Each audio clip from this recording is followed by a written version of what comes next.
The book is named The Rebel Empresses, right? And you just started to touch on it, that both women were not okay with just being, pretty faces who make babies. That both of them do kind of, you just mentioned Sisi kind of rebelling and trying to be part of something bigger. Is that something at this point in time that you would expect from a king's wife? Or are they really kind of pushing against the norms? Both of them push against the norms. You take Victoria. Victoria ruled, but she was not pushing for women's equality. She wasn't pushing for more progressive rule in any way. In fact, if Victoria had done what Sisi had done, probably because the Irish were demanding home rule at that point, and they didn't let them have it. If she'd done what Sisi eventually does with Hungary, we would have had much less problems with Ireland today.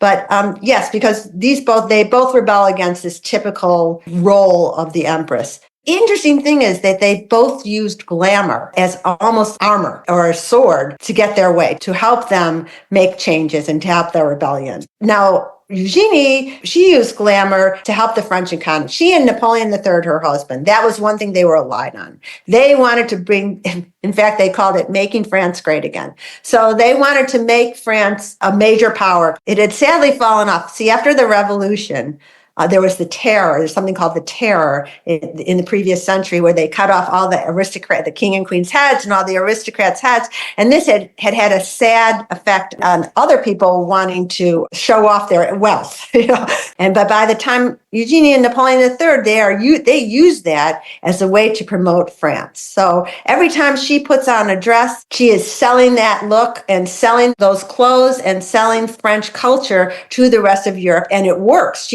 She, for almost 2 decades, was the style icon in Europe. And in fact, in America, when Mary Todd Lincoln became First Lady, she modeled her wardrobe on what Eugénie wore.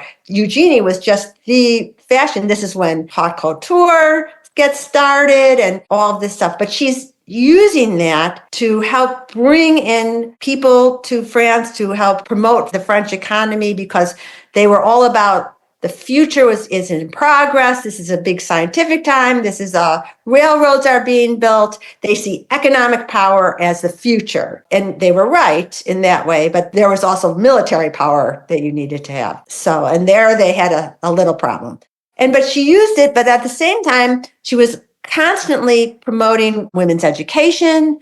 She was trying to get women awarded recognition for what they had done. She used her own money to start charities to help the poor, to help women get jobs, to change the prison system. I mean, it's ironic because the empire itself was an autocratic system, but she was very liberal within it. So the Napoleonic rule was very conflicted in that it was perceived, kind of like today, as helping the underclasses, even though it was a dictator. Then it was called government by the hero. That's what they were trying to do, government by the hero.